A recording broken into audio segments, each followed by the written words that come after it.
Well, hello. Today is Wednesday, the 28th. How many of you have been losing track of days? I don't remember what days half the time it is when I get up in the morning because pretty much I do the same thing over and over. I get up, usually go run, come back, walk my dog, take a shower, eat breakfast, then get to work.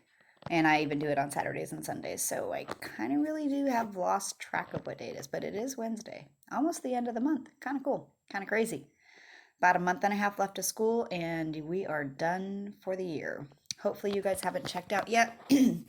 um, but just kind of wanted to share with you guys really quickly. I know this is hard, not only on you guys, but it is hard on me too. I miss you guys terribly, and it is really hard on your teachers. So don't think that we're just sitting back and enjoying all this, and it's super easy for us. And try to stay up on your work, you guys.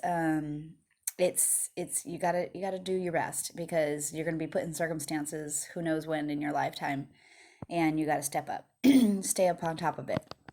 So I'm gonna tell you right off the bat that this is probably not one of my favorite chapters. We only have a couple more chapters that we're gonna do. We're gonna skip all the way to our next chapter. I think it's gonna be like 28.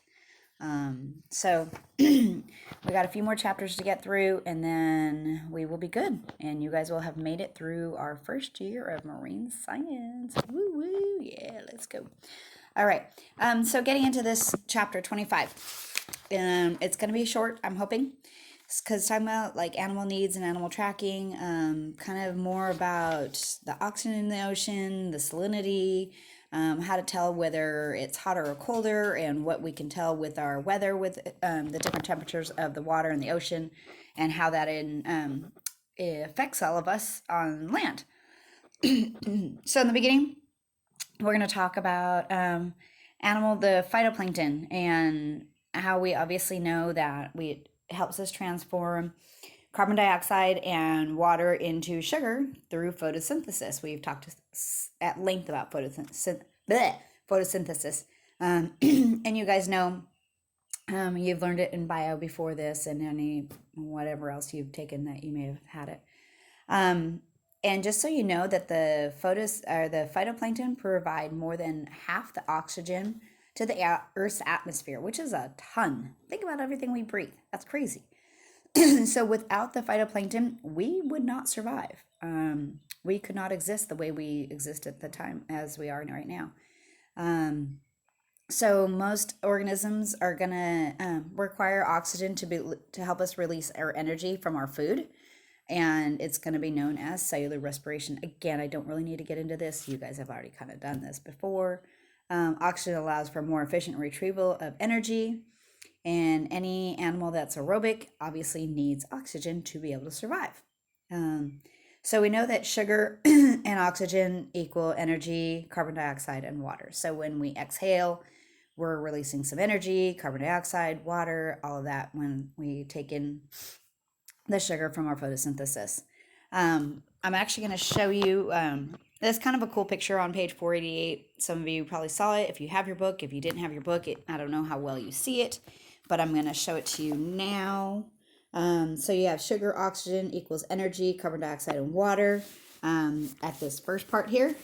And then this is kind of a cool one. Those are all the different substances that dissolve in the seawater. So you have water, oxygen, calcium, sodium, sodium chloride. So all these different things are actually part of our ocean, part of our salt water.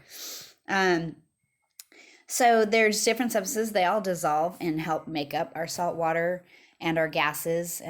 There's less oxygen in the salt water, obviously, than in regular water, than in our atmosphere. There's about 21% oxygen in our atmosphere.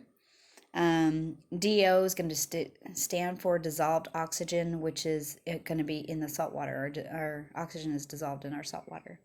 So I have another picture on page 489 talking about the difference between sea salts and seawater and how they combined.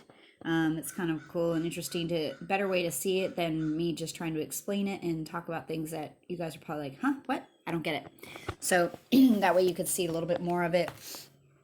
That's what makes up the salinity of our salt water. So sometimes you might wonder, why do some areas they seem more salty than other areas? Well, depending on how much salt is in it will depend on the salinity. And yes, there are areas that are going to be saltier than others. Um, our fish and our invertebrates, they have gills to be able to get the oxygen out of the water. It filters it. And then cetaceans, like our whales, our dolphins, they actually have lungs. That's why they have to come up and breathe through their blowhole that we talked about last time. So when the cold water has, moving on to like how many nutrients and stuff are in our water. So our cold water actually has more nutrients. And so we need that cold water to rise to the top to help our marine animals or marine critters to be get more nutrients. And all those nutrients, the colder water, that's where the phytoplankton is going to grow more. And that's going to be better for our marine animals because we know that pretty much every type of marine animal eats off of the plankton or indirectly, kind of like we indirectly eat plants, whether it's through our animals that we eat or through actually our vegetables or whatever else. So sometimes there's an aspects that can actually limit the growth and reproduction. So two of those factors are going to be lights and nutrients. So remember, light doesn't penetrate very far. That's why they need the nutrients to rise to the top so the photoplankton can actually get from the light to be able to reproduce. So that's why like an upwelling is going to be an important factor because it's going to move the warm water away from the land and bring in the cold water up. So then the phytoplankton can then reproduce. And obviously that helps with all of our other marine animals. Bathymetry is the highs and lows of the ocean floor. That has also effects. So obviously there are certain areas that are going to be deeper. There's certain areas that are more shallow. So that's going to depend on how warm the water is also and how much sun is going to penetrate. Because if it's shallower, obviously, and the sun's there, it's going to get warmer than if it's deeper. Think about like a pool. When you first go in, that first layer is nice and warm, and then as it goes deeper, it gets colder. Kind of the same effect. California currents. We have an upwelling season during spring and early summer. And this has, when we have an excess of phytoplankton that is called a bloom. Sometimes blooms in freshwater can be a bad thing, but in saltwater we kind of like the bloom because then we know that our marine animals are going to have enough food. And then as we go into the winter, the water gets too rough with all the different currents and everything else, and the waves, they get a little rough and a little choppy. So with that, the phytoplankton isn't able to grow. So we don't have much growth during the winter in California, at least. Now, south of the equator, they're going to actually be opposite of us. So they're going to be growing during our winter and not during theirs, and vice versa for ours. So nutrients, oxygen in our animals.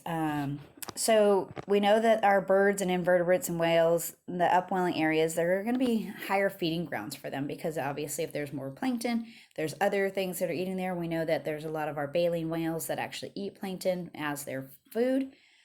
So that's going to be important, and we'll know that that's where our whales are going to go to migrate to be able to have food. Currents. Most currents in the water are not going to follow a straight line. They're not going to go nice and straight. No. They're going to kind of go this way and that way, and they're going to twist and turn and meander around. And sometimes when they're meandering, they can actually kind of encircle each other and pinch it off and cause like a swirling ring, almost like a whirlpool. And then actually it's called an eddy. And the direction of the eddy can either warm the area or cold the area. So cold course, sorry, that was Luna moving my elbow. The cold circles are going to go counterclockwise, so the opposite direction of the clock. Luna, stop. And then the oxygen levels are going to increase, and then the warm is going to go the other direction, so warm is going to go clockwise. So ouch! Stop it. So then stop. And sorry, he's being a little butt right now. So our sorry, I don't even remember where I'm at. So it encourages oxygen levels are going to increase. Then it's the warmer waters. Then it's going to increase the growth of the phytoplankton, and then it's going to increase the grounds or the marine animals to be able to eat there also. Eddies are normally about 30 to 120 miles in diameter, but they can get up to like 190 miles in diameter. That's crazy. That's big. Some last only a few months. Some will last a little bit longer. Some aren't going to last as long. Some of the areas we'll find a lot of that is like in the Gulf of Mexico, over by Texas. That's a lot of areas that we see a lot of the eddies. Warm eddies can transfer large amounts of heat to the atmosphere, and that affects our weather. So if it's transferring that heat to our atmosphere, we're going to get warmer, and then so it's going to affect our weather. So that's why, like when you watch the weather, the news, and they say, oh, a high pressure or a low pressure, some of that's going to have to do with the eddies of whether it's a cold eddy or a warm eddy. So that's going to affect whether it's hot. So we know when there's a high pressure, it's usually going to get hotter, and when there's a low pressure, it's usually a little cooler and it brings in the colder air. So that's obviously going to be with the cold eddy, and then the high pressure is going to be with the warm eddy. Sea height data. So this is the last part of this section of this chapter. So we want to make sure and be able to measure the different sea heights, and because that actually has an effect on us also. That's going to depend on how warm or how cold our water is. And when it's warmer, when things are hot, they're going to expand. So in our warmer water, the molecules expand and cover more surface area. With our colder water, it's going to contract and not have as much area. So scientists a lot of times will use like satellites from up above and be able to see and kind of be able to tell where these areas are, that they're going to be warmer, they're going to be colder, and they can see kind of what the patterns are. And because of the patterns, they're going to be able to know where a lot of the marine animals are, or whether it's going to change the weather in that direction or in that area. So it also has an effect on our climate and our weather, as I just said. A lot of times what they do is they look for those El Nino or La Ninas in the ocean. They are very easy to see in the satellites.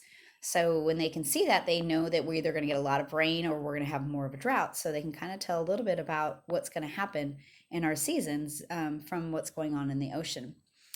So that's going to conclude this video. I told you it was pretty short, not a lot of great information. I mean, good information, but nothing like, oh my God, that's really cool. But I am going to actually have you watch another YouTube video that I found that I thought was really kind of cool, explaining the eddies and kind of showing some eddies. Kind of, something different. So again, stay safe, stay healthy, stay home. I miss you guys, and just know that, there are days that you don't necessarily really feel like doing much, and that's okay. Just try to stay on top of your work, and if you're having problems with things, let your teachers know, email your teachers, talk to us. The more you talk to us, the more we understand what's going on with you guys. And that's about what I can say, and I hope you guys are doing well. Talk to you soon. Bye.